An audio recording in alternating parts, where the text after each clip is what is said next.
মুভির শুরুতে সান্তিয়াগোর এক জেলখানা দেখানো হয়, যেখানে হাজার হাজার ভয়ঙ্কর অপরাধী বন্দী। এটি সান্তিয়াগোর সবচেয়ে সুরক্ষিত জেল, কারণ আজ পর্যন্ত এখান থেকে কোনো কয়েদি পালাতে পারেনি। আর এর আসল কারণ হলো জেলের ওয়ার্ডেন। এখানকার ওয়ার্ডেন অত্যন্ত কঠোর আর নির্দয় এক মানুষ, যে সামান্য ভুল করলেই কয়েদিদের পশুর মতো মারধর করত।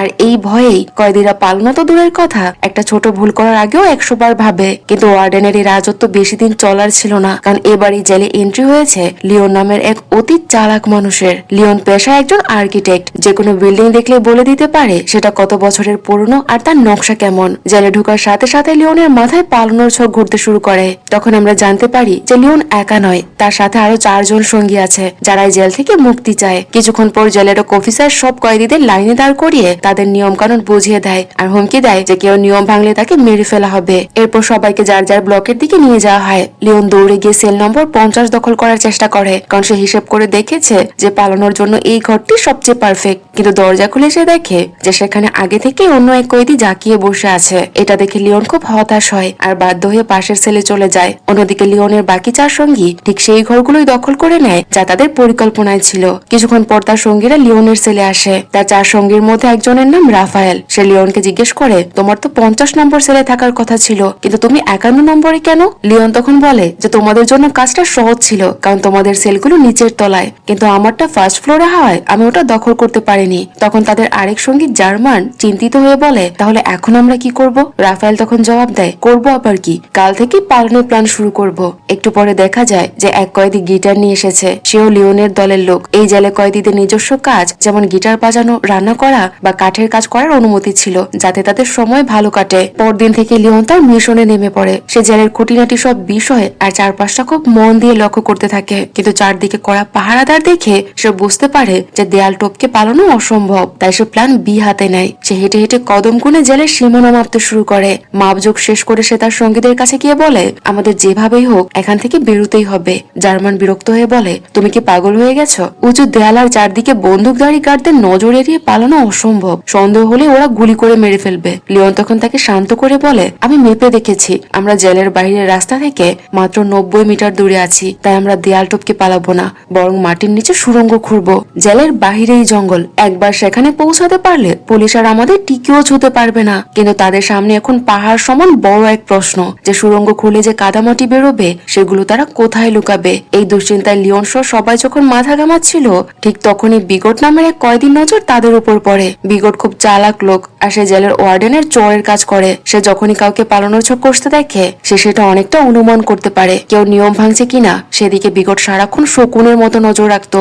বিগট আসলে একটা আস্ত বেঈমান লোক, যে জেলের ওয়ার্ডেনের হয়ে দালালি করে। বেশ কিছুদিন ধরে সে লক্ষ্য করছিল যে লিওন আর তার সঙ্গীরা নিজেদের মধ্যে ফিসফিস করছে। তার সন্দেহ হয় সে সরাসরি রাফায়েলের কাছে গিয়ে হাজির হয়। বিগট কুটিল হেসে রাফায়েলকে বলে, আমি অনেকদিন ধরে তোমাদের উপর নজর রাখছি। আমি জানি তোমরা এখান থেকে পালানোর ছক করছো, আমাকেও তোমাদের সাথে নিতে পারো। রাফায়েল বিগটের চালাকি চেহারা দেখেই বুঝতে পারে যে এখানে কোনো গোলমাল আছে। সে তাদেরকে বোকা বানাতে চাচ্ছে। সে বিষয়টা সামলে নিয়ে বলে, আরে না না, তুমি ভুল বুঝছো, আমরা তো জাস্ট আড্ডা দিচ্ছিলাম, পালানোর কোনো প্ল্যান টান আমাদের নেই। পরদিন লিওন, জার্মান আর রাফায়েল নিচের একটি সেলে জড়ো হয়। রাফায়েল দেয়ালের একদিকের কোণা দেখিয়ে বলে, আমরা এই দেয়াল খুঁড়ে সুড়ঙ্গ বানাবো। কিন্তু সমস্যা হলো প্রতিদিন সন্ধ্যায় গার্ডরা সেল তল্লাশি করতে আসে। সুড়ঙ্গ খোঁড়া শুরু করলে তো সেটা আর খোলা রাখা যাবে না। তখন লিওন তার বুদ্ধি খাটিয়ে বলে, আমরা দেয়ালের একটা অংশ এমন ভাবে কেটে নেব যাতে সেটাকে আবার আগের জায়গায় ব্লক হিসেবে বসিয়ে দেওয়া যায়। এতে তল্লাশির সময় কেউ কিছু বুঝতেই পারবে না।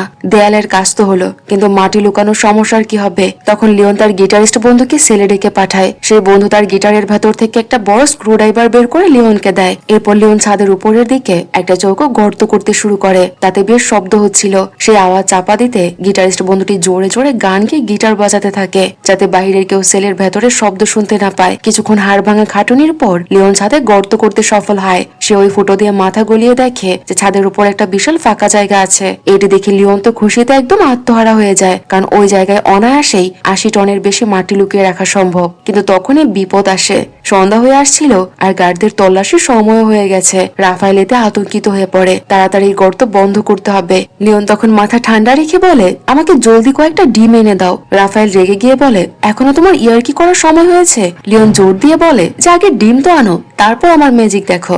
রাফায়েল তড়িঘড়ি করে ডিম জোগাড় করে আনে। লিওন তখন ছাদের সেই কাটা অংশ আর ধুলাবালি একটা বালতিতে নিয়ে তাতে চুন আর ডিম মিশিয়ে আঠালো মন্ড তৈরি করে। ঠিক সেই সময় বাইরে গিটারিস্ট বন্ধুটি সুর বদলে এক অন্যরকম সুর বাজাতে শুরু করে, যা ছিল বিপদের সংকেত। তার মানে সিকিউরিটি গার্ডরা চেকিং করতে আসছে। সেলের ভেতরে সবাই তখন জান প্রাণ লড়িয়ে কাজ শুরু করে। তারা ওই মন্ড দিয়ে কাটা ব্লকটাকে ছাদে একদম নিখুঁত ভাবে আটকে দেয় আর নিচে একটা পোস্টার লাগিয়ে দেয়। কিছুক্ষণ পরই গার্ডরা তাদের সেলে ঢুকে সবাইকে বের করে দেয়। করা তল্লাশি চললেও গার্ডরা কিছুই সন্দেহজনক পায় না। হঠাৎ গার্ডের নজর যায় ছাদের পোস্টারটার দিকে। সে ওটা ছিঁড়তে যাবে, ঠিক তখনই বাইরে থেকে তার অফিসার তাকে ডেকে পাঠায়। ফলে পোস্টারটা না খুলে সে চলে যায়। আর এভাবেই তারা সবাই এই যাত্রায় প্রাণে বেঁচে যায়। জেলে তখন তাদের 34 দিন কেটে গেছে। পালানোর কাজ দ্রুত শেষ করতে হবে। তাই লিওন আর জার্মান এবার একটা কাঠের ফাঁপা বক্স বানিয়ে তাতে সাদা সিমেন্ট ভরে ছাদে সেই ব্লকের নকশা অনুযায়ী ঢালাই তৈরি করে। এবার আসল কাজ সুড়ঙ্গ খোঁড়া। তারা দেয়ালের নিচের অংশে আগে থেকে বানানো ব্লকের মাপে কাটতে শুরু করে। কিন্তু মাটি কাটার সময় প্রচন্ড শব্দ হতে থাকে। খোদাই করা শব্দটা হঠাৎ বেশ জোরেই হয়ে যায়, যা কিছু গার্ডের কানেও পৌঁছে যায়। তারা সন্দেহজনক কিছু একটা আঁচ করে সরাসরি সেলের দিকে এগিয়ে আসতে থাকে। কিন্তু গার্ডরা পৌঁছানোর আগেই তাদের গিটারিস্ট বন্ধুটি জ্বরের ভেগে এসে সতর্ক করে দেয় যে বিপদ একদম দোরগোড়ায়। সবার তখন রক্ত হিম হওয়ার দশা, কারণ দেয়ালের যে অংশটা তারা কেটেছে সেটা তাদের বানানো ব্লকের চেয়ে আকারে ছোট হয়ে গেছে। ফলে ওই ব্লকটা কিছুতেই খাপ খাচ্ছিল না। অন্য কোনো উপায় না পেয়ে তারা বিদ্যুৎ গতিতে ভাঙা দেয়ালের গুঁড়ো আর ইটবালিগুলো এক জায়গায় জড়ো করে। সুড়ঙ্গ খোঁড়ার জায়গাটা খুব নিখুঁত ভাবে জিনিসপত্র দিয়ে ঢেকে দেয়া হয়। আর তারা এমন ভাব করতে থাকে যেন তারা গভীর মনোযোগ দিয়ে নিজেদের কাজ করছে। কিছুক্ষণ পরে এক গার্ড সেলের ভেতরে ঢুকে। সে তীক্ষ্ণ চোখে চারপাশটা খুঁটিয়ে দেখতে থাকে যে কোথাও কোনো পালানোর ছক চলছে কিনা। কিন্তু সবকিছু এত নিখুঁত ভাবে সাজানো ছিল যে তার নজরে কিছুই পড়ে না। গার্ড চলে যেতেই তারা স্বস্তির নিঃশ্বাস ফেলে আর রেডিওর আওয়াজ আরো বাড়িয়ে দেয়। আর জান প্রাণ লড়িয়ে আবারও খোদাই শুরু করে।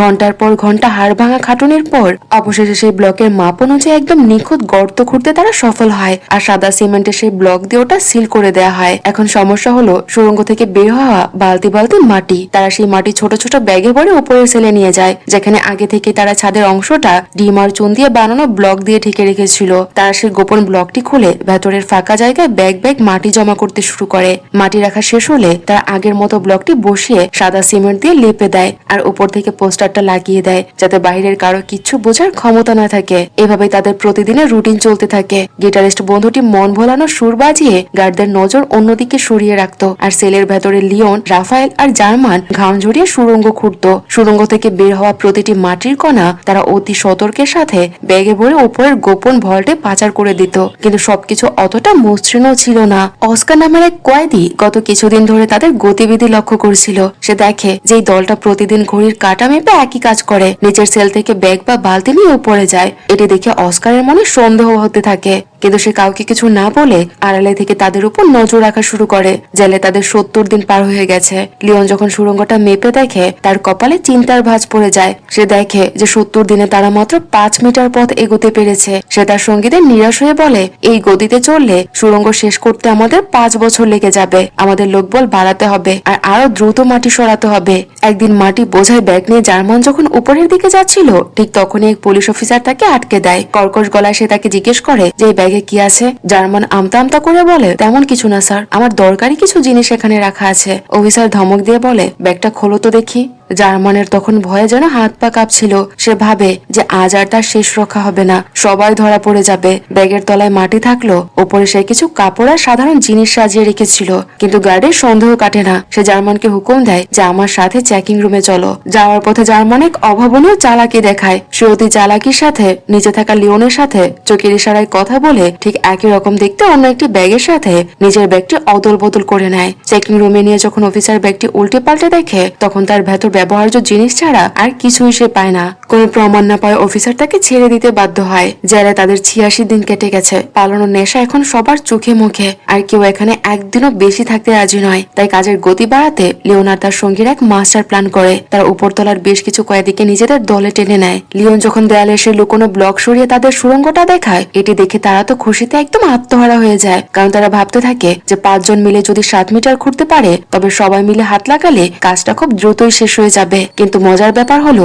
এই নতুনদের মধ্যে এমন কয়েকজন ছিল যাদের ফাঁসির সাজা হয়েছে, তাই তাদের কাছে এটা ছিল মরণ বাঁচার লড়াই। সবাই যখন তাদের প্রস্তাবে রাজি হয়ে যায় তখন লিওন তাদের একটা কাজের ছক বুঝিয়ে দেয়। সে বলে যে আমরা প্রতিদিন 1 ঘন্টা শিফটে কাজ করব, 2 জন ঘুরবো, 2 জন মাটি উপরে সরাবো আর 2 জন পাহারায় থাকবো, বাকিরা জেলের স্বাভাবিক কাজ করবে, যাতে কারো সন্দেহ না হয়। সে করার নির্দেশ দেয় যে সুড়ঙ্গ থেকে বেরোনোর সাথে সাথেই সবাইকে স্নান করে পোশাক ধুয়ে ফেলতে হবে, যাতে এক বিন্দু মাটির দাগও পুলিশের চোখে না পড়ে। এবার কাজ এগোতে থাকে রকেটের গতিতে। প্রতিদিন প্রায় 100 কেজি করে মাটি সরানো শুরু হয়। লিওন উপরতলার কয়েদিদের বেছে নিয়েছিল এক বিশেষ কারণে, যাতে মাটি বালতি বা ব্যাগে ভরে সিঁড়ি দিয়ে বইতে না হয়। তারা নিচের সেলের ছাদে একটা ফুটো করে দেয়, যাতে সরাসরি উপরে মাটি পাস করে দেয়া যায়। এতে ধরা পড়ার ঝুঁকি যেমন কমে যাবে, কাজও তাড়াতাড়ি হবে। ভেতরে যখন খোদাই চলছিল, বাইরে তখন রেডিওর আওয়াজ বাড়িয়ে দিয়ে সবাই এমন ভাব করত যেন সবকিছু ঠিকঠাক আছে। বিপদের সামান্য আঁচ পেলেই তারা দরজায় সংকেত দিত, আর নিমিষে সুড়ঙ্গের মুখ ঢেকে সবাই যে যার কাজে ফিরে যেত,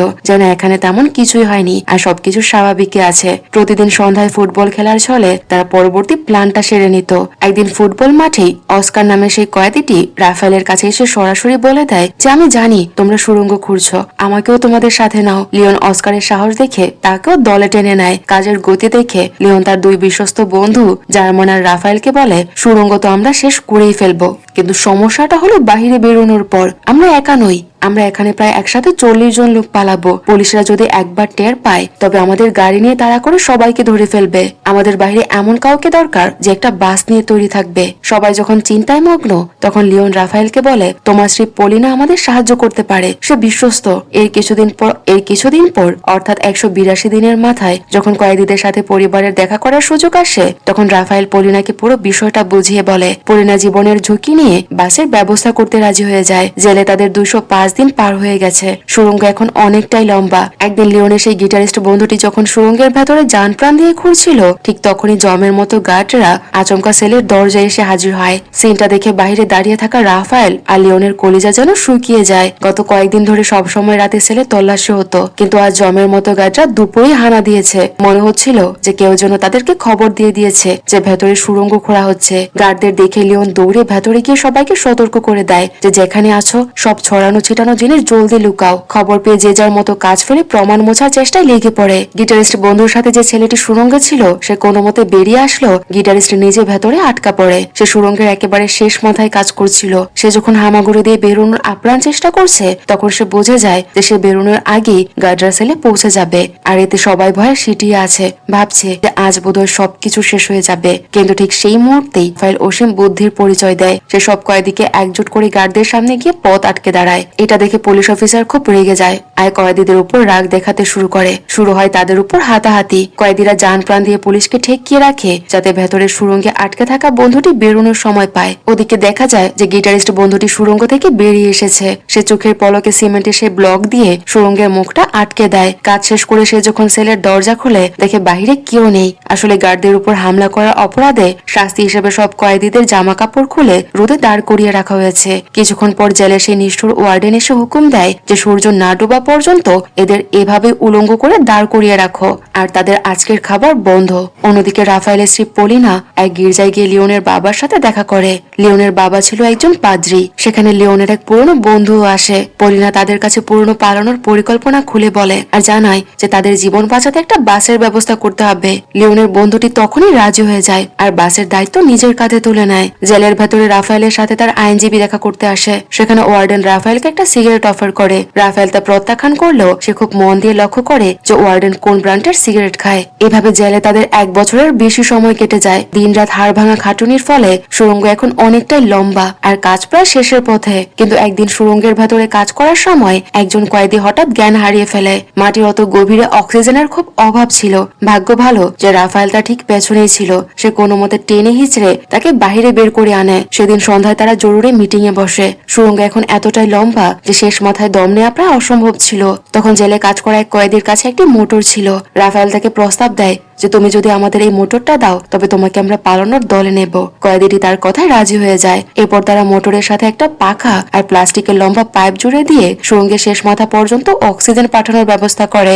এখন আর শ্বাস নিতে কোনো সমস্যা হয় না তাদের। কাজও চলতে থাকে জোর কদমে, কিন্তু তাদের উপর জেলের ওয়ার্ডেনের সন্দেহ দিন দিন বাড়তেই থাকে। সে সেই বেইমান কয়েদি বিগটকে ডেকে পাঠায়। ওয়ার্ডেন তাকে 1 প্যাকেট সিগারেট ঘুষ দিয়ে বলে, আমার মনে হচ্ছে যে জেলে কোনো একটা খিচুড়ি পাকছে। তুই কয়েদিদের উপর কড়া নজর রাখ, ওরা ঠিক কি করার তাল করছে আমাকে তা জানাবি। বিগট তার কথায় রাজি হয়ে যায়। তবে মজার ব্যাপার হলো বিগট তখনও জানতো না যে কয়েদিরা আসলে সুড়ঙ্গ খুঁড়ছে। সে মনে করেছিল যে অন্য কয়েদিরা এমনিতে হয়তো ঝগড়াঝাটি করে একটা ঝামেলা পাকাচ্ছে, আর সেই কথাই ওয়ার্ডেন তাকে বলছে। জেলে সুড়ঙ্গ খুঁড়তে খুঁড়তে তাদের 514 দিন কেটে যায়। এবার সুড়ঙ্গটি জেলের সীমানা ছাড়িয়ে বাইরের রাস্তা পর্যন্ত পৌঁছে গেছে। সুড়ঙ্গটি ঠিক কত দূর এগুলো তা নিশ্চিত করতে রাফায়েল সুড়ঙ্গের ছাদ ফুটো করে উপরের দিকে লাল রঙের একটা তরল ঢেলে দেয়, যাতে বাইরে অপেক্ষায় থাকা তার স্ত্রী আর লিওনের সঙ্গীরা সংকেত পেয়ে যায়। এদিকে বিগটের সন্দেহ দিন দিন বাড়ছিল। সে রাফায়েলের কাছে গিয়ে অভিনয় করে বলে, তোমরা যদি পালানোর ছক কষে থাকো তবে দয়া করে আমাকেও সাথে নাও। বাহিরে আমার বউ বাচ্চা আমার পথ চেয়ে বসে আছে। আমাকে ছাড়া তাদের জীবনটা খুব কষ্টের চলছে। আমার বাচ্চার কথা খুব মনে পড়ছে। তাকে আমি একবার দেখতে চাই, কোলে নিতে চাই। তাকে ছাড়া আমার প্রতিটা মুহূর্ত যেন বিষাক্ত মনে হচ্ছে, আর আমার বাচ্চাটাও আমাকে ছাড়া খুব কষ্টে আছে। তার এরকম মায়া ভরা কথা শুনে রাফায়েলের মায়া হয়, আর সে প্রায় সত্যিটা বলেই দিচ্ছিল। ঠিক তখনই তার নজর যায় বিগটের হাতে থাকা সিগারেটের প্যাকেটের দিকে। ওটা ঠিক সেই ব্র্যান্ডেরই সিগারেট ছিল যা ওয়ার্ডেন পান করে। রাফায়েল নিমেষেই বুঝে যায় যে বিগট আসলে ওয়ার্ডেনের চর। সে কৌশলে কথা ঘুরিয়ে বিগটকে কিছুই বলে না। বাইরে লিওনের বন্ধু কুকুরের সাথে জগিং করার নাম করে জেলের দেয়ালের কাছে আসে, আর সেই লাল রঙের সংকেতটি দেখে নেয়। পরের দিন লিওনের বাবা জেলে এসে দেখা করার সময় লিওনকে কানে কানে বলে, আমরা লাল সংকেতটা পেয়েছি। তোমরা সীমানার বাইরে তো এসেছো, কিন্তু এখনো সঠিক জায়গায় পৌঁছাওনি।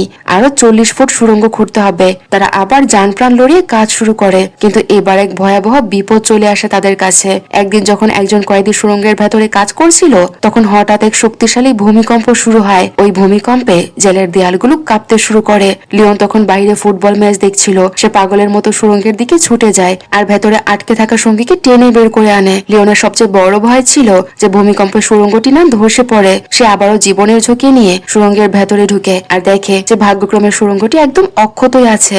অবশেষে তাদের জীবনে সে বিশেষ সময় ঘনিয়ে আসে। পালানোর আগে লিওন হুইল চেয়ারে বসা এক বৃদ্ধ কয়েদির কাছে যায় আর তাকে সাথে চলার অনুরোধ করে, কিন্তু সেই বৃদ্ধ হাসি মুখে বলে, তোমরা যাও, আমাকে নিয়ে ভেবো না। আমি তোমাদের চলার পথে বাধা হতে চাই না। সেদিন রাতে সব কয়েদি যখন টিভি রুমে সিনেমা দেখতে ব্যস্ত, তখন পালানোর দলের সবাই এক এক করে উঠে সুড়ঙ্গের সেলের দিকে যেতে থাকে। সিনেমার রোমান্টিক দৃশ্য সবার ধ্যান থাকায় কেউ কিছু টেরই পায় না। একে একে সবাই সুড়ঙ্গের ভেতর নেমে যায়, কিন্তু তাদের কাজ বিগটের তীক্ষ্ণ নজরে এড়ায় না। সে খেয়াল করে যে অনেক কয়েদি সেখান থেকে উধাও। সে সন্দেহ নিয়ে রাফায়েলের সেলের দিকে এগোতে থাকে। পথে হুইল চেয়ারে বসা বৃদ্ধ কয়েদিটি আটকানোর চেষ্টা করলে বিগট তাকে ধাক্কা দিয়ে ফেলে দেয়। বিগট সেলে ঢুকে সুড়ঙ্গটি দেখে ফেলে। সেখানে অস্কার তখনও দাঁড়িয়েছিল। সে ছিল শেষ কয়েদি। বিগট চিৎকার করে গার্ডদের ডাকতে গেলে অস্কার তাকে ঝাপটে ধরে। শুরু হয় প্রাণপণ লড়াই। এক পর্যায়ে বিগট একটি স্ক্রুড্রাইভার দিয়ে অস্কারের হাতে আঘাত করে তাকে মারাত্মকভাবে জখম করে দেয়। অস্কার মারাত্মকভাবে আহত হওয়া সত্ত্বেও বিগটকে ছেড়ে দেয় না আর তাকে মারতে মারতে জ্ঞানহীন করে দেয়। এরপর অস্কার নিজেও সুড়ঙ্গ দিয়ে পালানোর চেষ্টা করে, কিন্তু তার হাত খারাপভাবে জখম হওয়ায় সে ভেতরে ঢুকতে পারছিল না। অন্যদিকে বাকি কয়েদিরা সুড়ঙ্গের ভেতরে দিয়ে ধীরে ধীরে এগোতে থাকে আর এক সময় সুড়ঙ্গের শেষ প্রান্তে পৌঁছে যায়। সেখানে আগে থেকে লিওনের পুরনো বন্ধু অপেক্ষা করছিল। উপর থেকে সুড়ঙ্গের মুখ খুলে দেয় আর এক এক করে সবাইকে টেনে উপরে তোলে। বাহিরে বেরিয়েই কয়েদিরা দ্রুত তাদের পোশাক বদলে ফেলে। ঠিক তখনই সামনের ব্রিজে তারা একটি বাস দেখতে পায়। বাস দেখেই তারা সবাই সেদিকে দৌড়ে গিয়ে তাতে উঠে পড়ে, কিন্তু অস্কার তখনও না আসায় সবাই খুব চিন্তিত হয়ে যায় আর তার জন্য অপেক্ষা করতে থাকে। তখন জার্মান বলে, আমার মনে হচ্ছে অস্কার কোনো বিপদে পড়েছে, আমি ওকে আনতে যাচ্ছি। এই বলে সে অস্কারের খোঁজে ফিরে যায়। এদিকে জেলের ভেতর সিনেমার প্রদর্শনী শেষ হয়ে যাওয়ায় সব কয়েদি নিজেদের সেলে ফিরতে শুরু করে। ঠিক সেই সময় সে হুইল চেয়ারে থাকা কয়েদিটি সবাইকে চিৎকার করে জানিয়ে দেয় যে রাফেলের সেলে একটা সুড়ঙ্গ আছে যেখান দিয়ে পালানো সম্ভব। এই কথা শুনে কয়েদিরা সেদিকে ছুটতে থাকে, যা দেখে গার্ডদের সন্দেহ হয় আর তারা আরো ফোর্স ডেকে পাঠায়। কিছুক্ষণের মধ্যেই পুরো জেলে সাইরেন বাজতে শুরু করে। বাইরে বাসে বসে থাকা কয়েদিরা সাইরেনের শব্দ শুনে বুঝতে পারে যে এখানে আর বেশিক্ষণ থাকা নিরাপদ নয়। ঠিক তখনই জার্মান ফিরে এসে জানায় যে সে সুড়ঙ্গের মুখ পর্যন্ত গেলেও অস্কারকে খুঁজে পায়নি। অগত্যা বাসটি সেখান থেকে রওনা দেয়। এদিকে দেখা যায় যে অস্কার এতটাই জখম ছিল যে সে আর জেল থেকে পালাতে পারেনি। কয়েদিদের পালানোর খবর জেলের ওয়ার্ডেনের কানে পৌঁছালে সে এতে ভীষণ রেগে যায়। অন্যদিকে বাসের ভেতর পলিনা সব কয়েদিদের হাতে তাদের পার্স তুলে দেয়, যেখানে কিছু টাকা আর নকল পরিচয়পত্র ছিল। এরপর সবাই সবাই আলাদা হয়ে নিজের নিজের গন্তব্যে চলে যায়। এভাবে দীর্ঘ কয়েক মাসের হাড় ভাঙা খাটুনির পর তারা সবাই জেলের অন্ধকার থেকে মুক্তি পায়। এটি ছিল ইতিহাসের অন্যতম বড় জেল ব্রেকের ঘটনা, যেখানে একসঙ্গে 50 জন কয়েদি জেল থেকে পালিয়ে যায়, কিন্তু তাদের সঙ্গী অস্কার শেষ পর্যন্ত পালাতে ব্যর্থ হয়। আর এভাবেই একটি সত্য ঘটনার উপর নির্মিত এই মুভিটি শেষ হয়ে যায়। তো মুভির গল্পটি আপনাদের কাছে কেমন লেগেছে তো কমেন্ট করে জানাতে ভুলবেন না। যদি একটু ভালো লেগে থাকে তাহলে প্লিজ ভিডিওটিতে একটি লাইক করে দেবেন। আর যারা এখন আমার চ্যানেলটি সাবস্ক্রাইব করেননি তারা চাইলে আমার চ্যানেলটি সাবস্ক্রাইব করতে পারেন। দেখা হচ্ছে পরবর্তী কোনো ভিডিওতে। সেই পর্যন্ত সবাই ভালো থাকুন আর সুস্থ থাকুন।